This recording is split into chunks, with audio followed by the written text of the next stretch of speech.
Hello, my name is Jessica Knight, and this is the Relationship Recovery Podcast. In last week's episode, we dove into the topic of will the abuser, toxic person, manipulator change, which is typically the first thing someone asks on a clarity call if they are in a toxic relationship. They really want to know if the other person is going to change. So today, I want to take a step back and talk about what exactly is emotional abuse in the first place, which is a really tough thing to define. And as I worked on the content for this podcast, I kept thinking how complex it really is. And so if there is a topic that we touch on today that you either need more information on or you'd like me to speak more about, just send me an email, jessica@jessicaknightcoaching.com. Or you can DM me on Instagram at Jessica Knight Coaching. So, emotional and verbal abuse as displayed in the movies typically looks very controlling. It is very overt, it's very obvious, and it can look like telling somebody what to do, who to talk to, looking in someone's phone, telling them what they can't do. And while that does happen, I've actually never worked with a woman with those specific issues. I usually work with people who have much more covert and manipulative issues going on. So this podcast is going to address just that. It's going to address the more manipulative, covert abuse that can have you questioning what the fuck is going on and asking yourself if you are crazy. Because emotional abuse can be hard to name and a lot of the behaviors have become normal in society, emotional abuse can be really hard to identify, which makes it even harder for the victim to be taken seriously when they reach out for help. It makes it even harder for somebody to understand their own reality if when they go to somebody for help and they can't even frame what's going on, they feel even crazier. And so part of my work is helping women understand if they are having quote unquote normal relationship problems or if they are being manipulated. In my case, even after I was given an intervention by my therapist where she literally called me out of the blue, randomly. I was in my car and said, "Jessica, I am really worried about you. I don't know how to tell you this because I don't think you're going to receive it, but you are in an emotionally abusive relationship." She then sat on the call with me for an hour, telling me the ways in which she sees it and what she thinks I should do and how I can heal. And I distinctly remember her saying, "You're strong enough to leave now, but I worry that soon you won't be."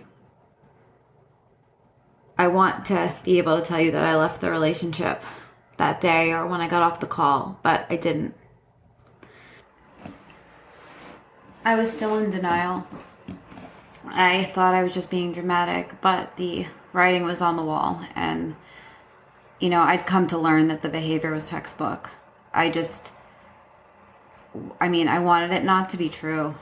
And I actually never ended up leaving the relationship. He broke up with me.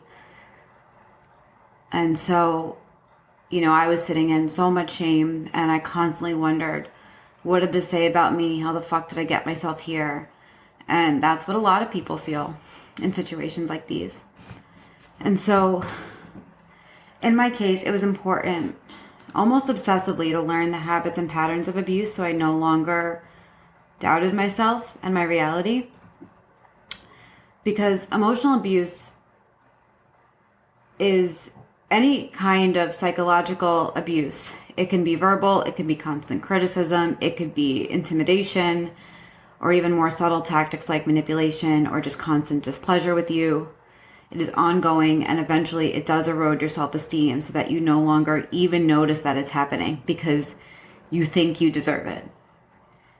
And so in discussing some of the signs of emotional abuse and how they present in relationships, my hope is that you can compare your story and ask yourself, is this abuse? Am I being abused? Does my partner respect me? But before we get there, I want to start here. Emotional abuse is usually born out of relationships that appear really healthy, and usually from people that appear healthy. And so when we talk about narcissism, we typically talk about love bombing, where usually the male partner will shower the other person with attention and affection, compliments, flattery, and essentially creates this context in this container where she feels like she met her soulmate. It's effortless. And the victim will get attached to this feeling. You know, she'll feel like he loves me, they're there for me, nobody will love me like they love me. And so when questionable behavior starts to trickle in later on, they don't really know how to understand it. This person's supposed to love them. It's supposed to be their soulmate. But the abuser can't maintain the mask that they had when they started the relationship. And so while you, a healthy person, spent weeks or months with somebody who felt different than everybody else, you soon realize that you were holding on to your version, the version of what you saw for a short time, and he is gone. Yet he usually shows up in small flickers throughout the relationship so that you're reminded of how amazing he can be. If you are wondering why this happens, that is a very loaded question that will not be addressed in this podcast. But I will say this. If an abuser acted abusive at the beginning of the relationship, you would have never entered the relationship. So as we approach, what does emotional abuse look like? What are signs of emotional abuse?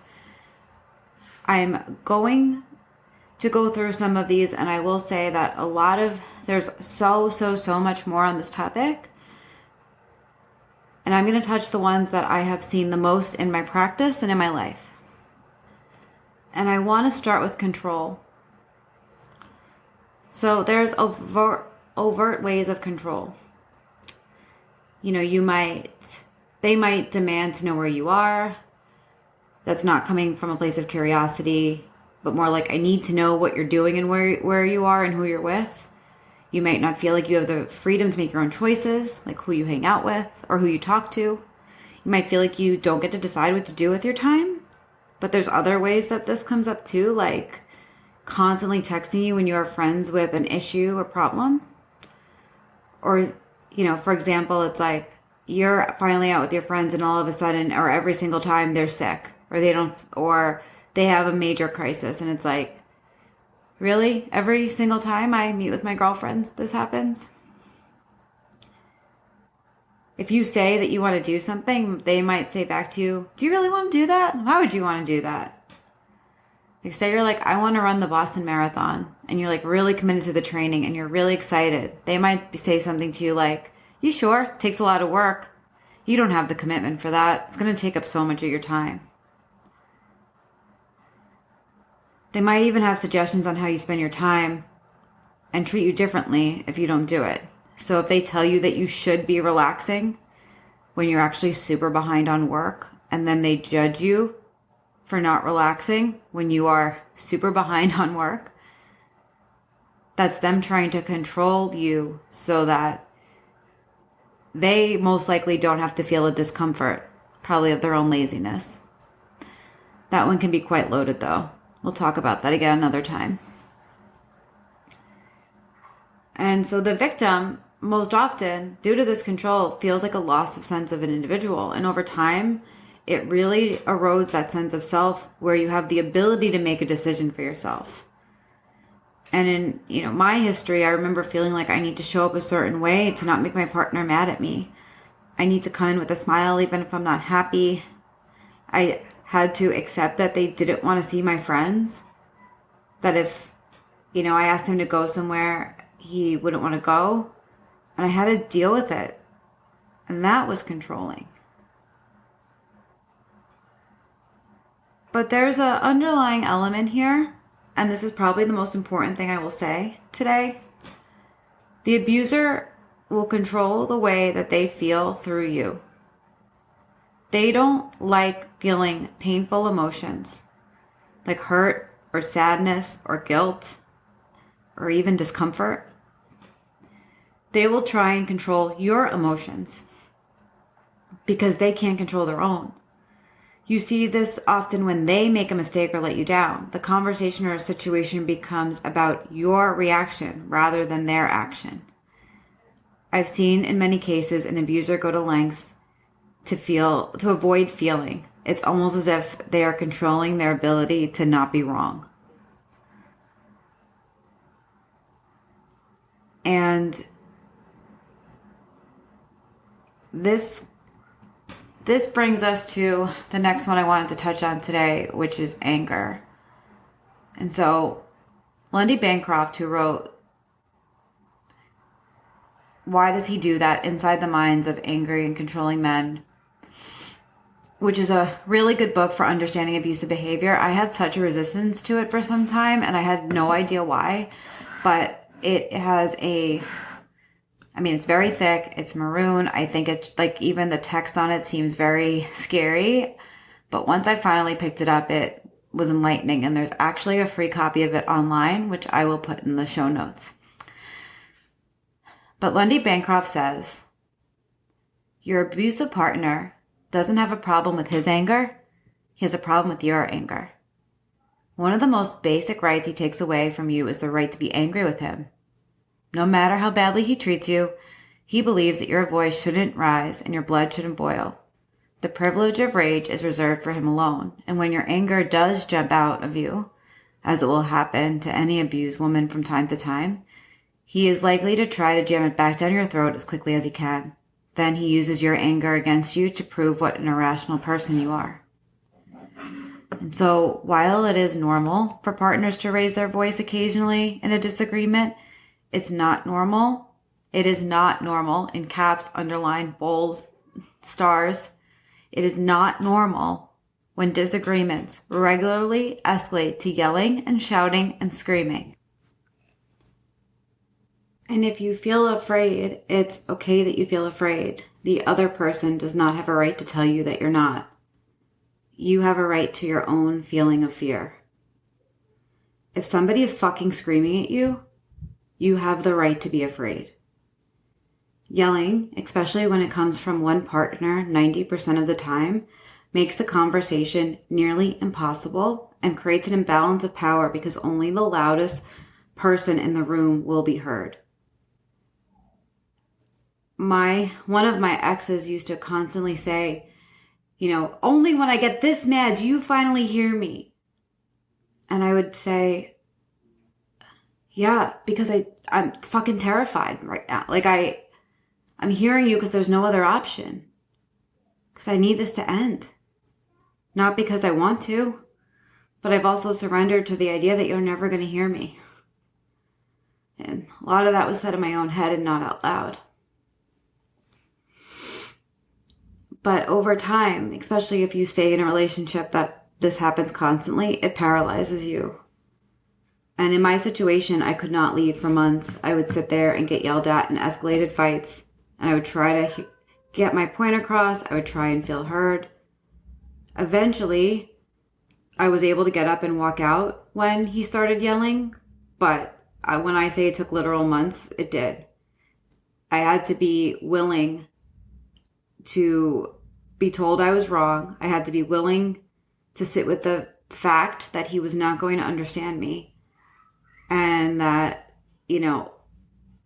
walking out is what I needed to do to show up for myself. It took a really long time. Actually, it took the relationship ending for that to be able to happen. The way I help clients figure out if the anger or the disagreements that they are in the middle of are abusive or not is, 1, I ask how consistent this is. And when you ask him to stop, does he? And 2, do you have, or are you able to have tough or vulnerable conversations that do not lead to an outburst? Usually in a toxic relationship, it's not easy for a person to express their feelings. They and you make your partner's feelings more important than your own. You may feel that if you express a need or a feeling or an idea of a situation, then you're wrong. You may find yourself feeling belittled. So, for example, you might tell your partner, hey, it really upsets me that you find a way to see all your friends, but you don't take time to see me. And I miss you, and I would like some quality time with you. Is there a way that you can do both? And they might say, here you go again. You want all my time. It just shuts you down. They get defensive before you're even able to speak. If my partner came to me and felt we weren't spending enough time together, even if I felt like all my time was spent with him, I would think about what he was saying. And if I had a varying viewpoint, I discuss it with my partner so that they felt heard. In an abusive situation, you express a feeling and you are told you're wrong. Somebody once told me that if anything that is not nurturing is abuse. And I didn't know what that meant, and I still don't really fully know what that means. But when I really start to think about how some of these things show up in relationship, I often ask myself, is this an act of nurturing? Is this coming from a place where I can feel my partner cares for me? When you feel like you need to defend yourself in every interaction constantly, there isn't room for you to be able to talk openly and honestly, or even to resolve an issue. It's like you have to walk into a situation with your guard up instead of feeling like you can enter the conversation knowing that your partner is there and wanting to listen to you. They are already on defense.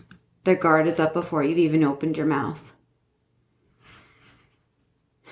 I've experienced this quite a bit in romantic relationships, and one way that I've noticed this come up is when I express how I feel about something.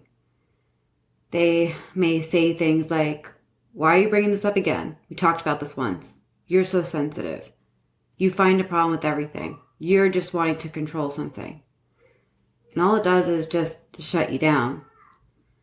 And so if you are feeling this way, I want you to ask yourself, do I feel like I need to defend my position, or does my partner try to understand me? When they talk to me, are they trying to understand where I'm coming from? When I'm in a relationship, I try really hard to understand the other person's brain. We all come from different upbringings and different histories and have different experiences. And and I'm also fascinated by people. So I always want to understand who you are and where you came from and how you think about things. And an abusive person will typically not see this as curiosity, but see this as you trying to nitpick. And so, another thing that I've noticed is that despite my, increased level of vulnerability, I'm very vulnerable here. I'm very vulnerable with clients. And I have a really hard time saying how I feel to a romantic partner out of fear what they will think. Often I try and take a page out of my own book and just own the fact that I'm nervous. I'd say something like, I'm nervous to talk about this, but it's really important to me. And when I'm constantly met with the defense, or if you're constantly met with defense when you are so fucking nervous to bring something up, one, it should be a red flag to you that this is the only area that you're nervous. Second, it is a red flag that they are constantly pushing back when you express your feelings. And so far we've touched on control, contempt, yelling, blaming. And so that's actually bringing up an issue that came up in one of my past relationships. I was in this space quite often of just not feeling like I could speak my feelings. And because when I did, I was sort of like told I was wrong. And I was constantly having this feeling of, I wish I just never spoke. And I remember he picked up on it. He picked up I was being quiet and kept pushing me to speak, kept reminding me I felt safe. I remember him holding my hand and being like, Jess, whatever is going on, just talk about it. And I eventually, after 20 minutes of this, I finally said, look, I'm insecure about this thing, and I understand that 90% of this is me, and it's tough to name it. It's tough to talk about it. And what I really wanted after, especially that much pushing from their end, was for them to be able to hear me, for them to be able to say, babe, I don't want you to feel that way. What can I do? Can we hash this out a little more? Maybe even like, we don't have a ton of time right now, but I do want to talk to you about this. I definitely want to help you not feel this way. I understand you're saying it's 90% you, but let's look at the 10% me. And like, I opened up and I expressed what it was, and I got immediately stonewall, which we will touch on in a second. I was basically told I'm wrong, I'm ridiculous, I'm impossible, I don't trust them. And he then proceeded to drive very fast to the next destination and didn't talk to me, and then didn't talk to me the rest of the night. And long story short, I didn't feel any more secure to express my emotions. And so I mentioned stonewalling in passing there, so I want to expand on that for a second. And this one can be hard to explain and conceptualize because there are times that you will need to shut down for protection. But the difference is that the abused person will shut down to protect themselves, but the abuser shuts down to control the conversation. And while this absolutely happens in person, it could also happen in texting, where somebody will shut down any uncomfortable conversation. And this happens because they're uncomfortable. I mean, you are too. But they are doing it because of their discomfort. They don't want to feel the feeling of discomfort, so they shut down and control it with the refusal to discuss anything. Most likely, you've also hit a nerve, one that they know is true and can't handle. And this will make you feel like your feelings are rejected. And so for a while, I didn't quite understand how this manifested so much. But the more I thought about it, the more I realized that the most common example I've seen in a client is when the toxic person asks for space, but it's in the middle of a fight. Like, guns are already blazing, and it's immediately to stop you from speaking. Usually, this is like this is with an uncommunicated and unknown time frame attached to it. So it's like, fuck you, I'm not talking to you about this anymore. If this happened in reverse, they would never allow it to happen. You know, what would probably happen in reverse is when you say you need space to calm down, take space, you can return to the conversation. The abuser will likely tell you that you're being angry, defensive, or aggressive. Other examples of stonewalling include giving the silent treatment, abruptly walking away, avoiding conflict, avoiding eye contact, acting busy, minimizing your concerns, or aggressive body language. I remember in a past relationship trying to set a boundary, I said something like, I'm sorry, I can't talk about this right now. Like, I need a few days. And this had been after like a very exhausting 3 months going back and forth over the same thing when we've already been broken up. And that boundary for me was really hard to set. It took 3 months of endless journal entries, like 12 therapy sessions, to really essentially get me to say, I can't make your concern my concern right now. I have tried for months. Please give me a few days to just calm down and to see this clearly. In response, after asking a bunch of clarifying questions that were masked as trying to get me to feel stupid for what I was saying, I was told I was being defensive and deflecting. Because what underlines all the stonewalling is blame. And according to loveandabuse.org, blame is the foundation of domestic violence. While it may be theoretically possible to dominate another person without using blame, in a domestic relationship, blame is essential to both implementing and disguising power and control. Blame places all of the responsibility for one's actions, consequences, and feelings to another person, and insists that you must agree. And once blame starts, it's really hard for it to stop.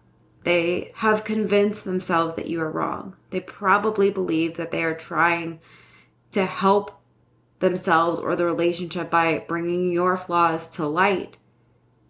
But that is not possible because they are not taking responsibility for their actions or their side of the street.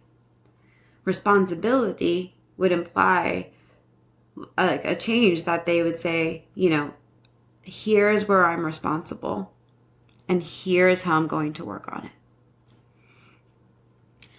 And so we know what overt blame looks like. You did this. This is your fault. You did this to make me angry. You forced me to be this angry.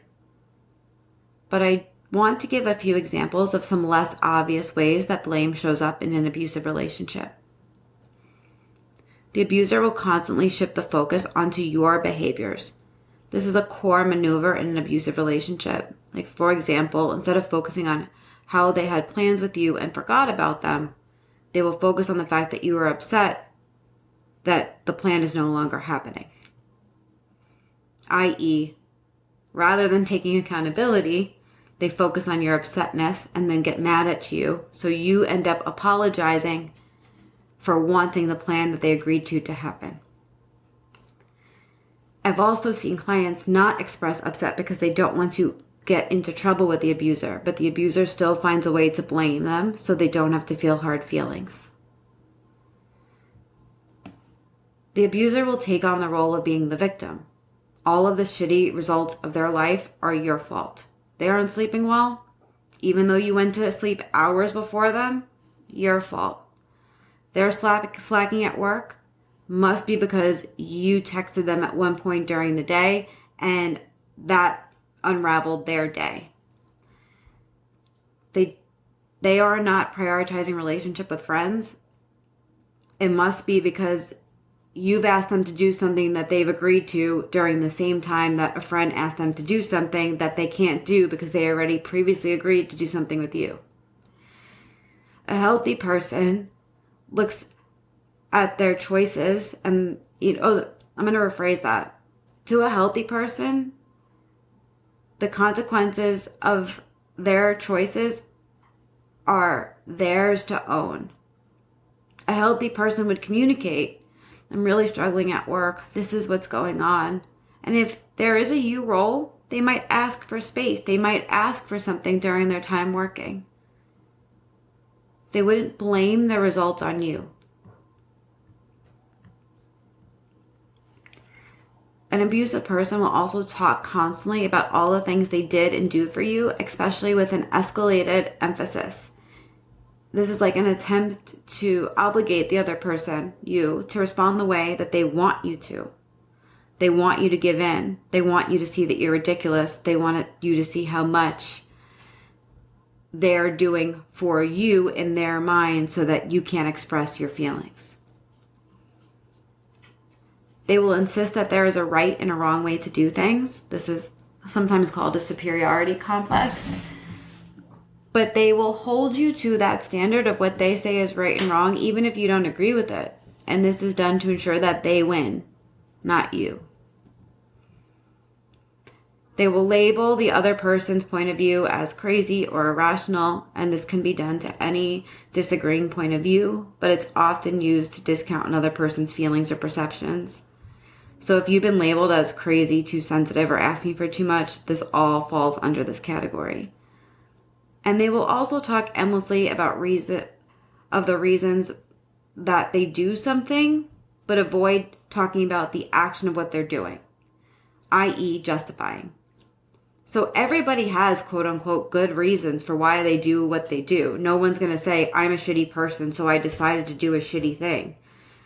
But if their actions and how they control their actions are not the focal point, if they want to talk about the good intention behind their really shitty action, then they're not taking accountability and responsibility for what they're doing wrong.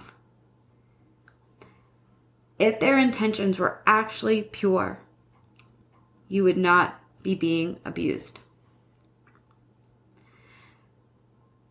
And so, the final thing that we are going to talk about today is gaslighting. This is obviously extremely mainstream. It's, on every Instagram account you've ever seen. But in a healthy relationship, You typically don't want your partner to feel upset because of their treatment of you. That would be mortifying. But often when the person on the receiving end brings up their issue and they are told that they are the problem, which exactly is what leads to gaslighting. And so gaslighting is when somebody convinces you that what you saw you didn't see, what you heard you're not hearing, what you say you felt you didn't feel, or have no reason to feel. It's a serious abuse tactic to convince you that your reality is false. It is a serious form of psychological torture. So despite the 100, Instagram posts about gaslighting, it is a serious form of psychological torture. Gaslighting causes people to doubt their memories and their judgment and their sanity and the things that they say might be dismissed as false or crazy or stupid. It can be extremely overt. So, for example, you agreed to blank and the other person will say, no, I didn't. You can be like, yep, here's the text. And be like, I don't know what you're talking about. Or it can also be very covert. And so the example that I'm going to give you is actually a little bit of both. And so this was a few months ago. I was in a post-breakup disagreement, the best kinds of disagreements. And I remember, I had said a million times, like, you created somebody in your mind who doesn't exist. And that's the person you're mad at. You're not mad at me. You didn't give me the actual chance to be me. If you just showed up for who I was and for what I was asking for, we wouldn't be in the situation right now. And the situation was actually travel. And I think it was like almost a year before this point, I had a call with my coach and I told her, I was like debunking this. I was like, my partner travels, COVID's lifting a bit, and some insecurities are coming up for me, and this is what they sound like and feel like. And here's the me part. Here's where my insecurity is my job, but here's what I feel like I need to ask from him. What I asked at the time was, can I have a general idea of your schedule? I understand it changes. Just give me the bare bones. I'm supposed to be this place at this time, and then I'll be back probably around this time, and then I get dinner with whatever. That's it. If we can we talk once a day, 2 minutes, FaceTime? If not, I get it, understand, let that go. And can I just get a text when you get home? It was one of these situations where he'd be like drinking very late at night and in various cities. And it just made me feel better to wake up the next morning knowing I was going to see a text from my partner saying, home, I love you, good night. That's all I asked for. I remember him telling me that he couldn't travel because of me. And me being like, what? And I was like, I don't accept that. And I just was like, nope, no. Like this one, no. And he was like, I couldn't travel. You wanted to talk to me constantly. You needed to know everything that I was doing. And I was like, that is 100% not the things that I asked for. And I reflected back to that conversation I had with my coach at that time where she told me I was showing up healthy. She was like, what you're asking for is the bare minimum here. That's okay. You're allowed to ask for these things. And it was too much, apparently. But it wasn't just that it was too much for them. It was that they needed to escalate it and change it and then throw it back to me. That really made me wonder, what is going on? Like, what am I thinking? Like, did I ask for something that I didn't actually ask for? And in that moment, I remember for a second being in a spiral of defense and then being able to breathe and say, no, that's not what I said. That's not even what I wanted. And they continued to tell me that's exactly what I wanted. And I said, I mean, if you're getting something out of believing that, that's great, but that is not at all what I wanted. And when I drove home that night, it was almost as if like every other time I'd ever been gaslit was just downloading of every time I was told what I thought and what I felt. And it was a lot. When I do talk about gaslighting in probably the next episode, I will talk about the process of ungaslighting yourself and what that looks like. But just to conceptualize this a little bit more, kind of wrap it up, gaslighting, is when, well, I guess like this is how gaslighting might show up for you. You might apologize without knowing what you did wrong. You may try to explain how you feel, but you get dismissed, or you're told you're overreacting or hypersensitive.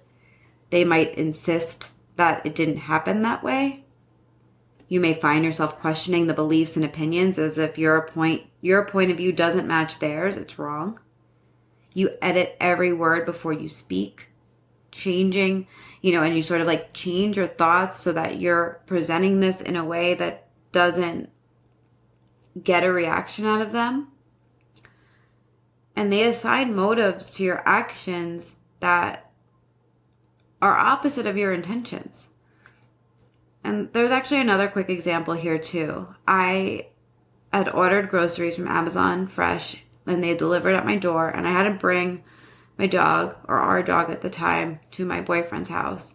And I remember like I got the groceries, I opened the bags, took out the frozen stuff, and I looked down and realized that they gave me the wrong bag. There's like 12 cans of coconut milk in there, and I'm like, okay, and then 2 bags of beef jerky.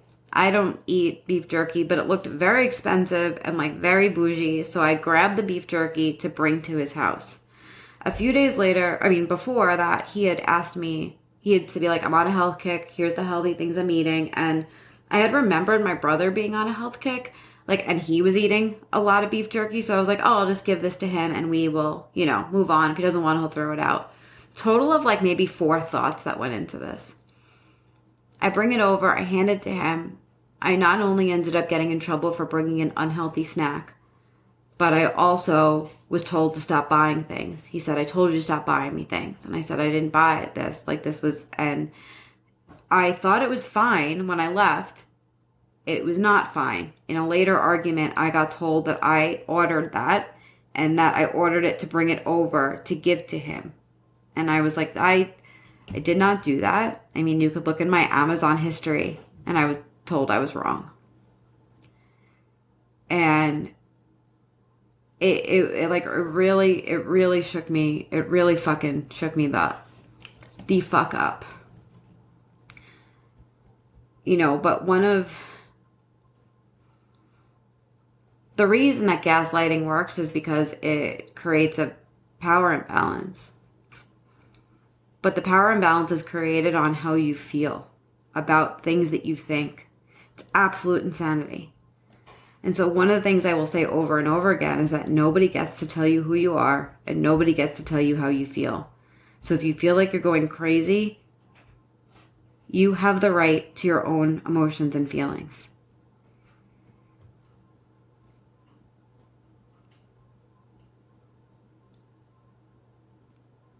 And so I'm going to leave it there for today.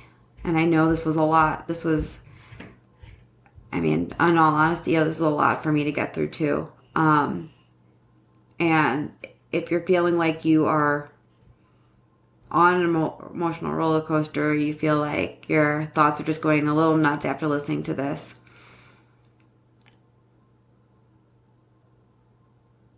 I just want you to ask yourself about how honest you're being about your relationship to the people who care about you. If you're sugarcoating things or hiding things, that's questionable. I also want to ask you if you are honest with your life coach or your therapist. Because if you're not and you're hiding things, there's probably a pattern of you being afraid to talk about how you feel. And so this is the work that, not only having personal experience with, I also have a lot of training on. And it is really hard. It's really hard because nobody knows how to talk to somebody who is going through it. They don't realize that how hard it could be to leave. They don't realize how gaslit and confused you are. They don't realize, like, you know, what's going on in your head and how it might feel impossible to walk away. It's really important to have somebody in your life that understands. And unfortunately, if they're not trained on it or they haven't gone through it, there's a really good chance that they're not going to understand. So just be mindful of who you vent to. If somebody is like telling you, you could just cut them out, like essentially they're kind of just being abusive to you too, because they're not understanding where you're at. And so, like with everything, I really do hope that this was helpful. I really do want you to reach out to me if you need some help. I do offer free clarity sessions. So even if coaching is not right for you, you can still book one of those with me.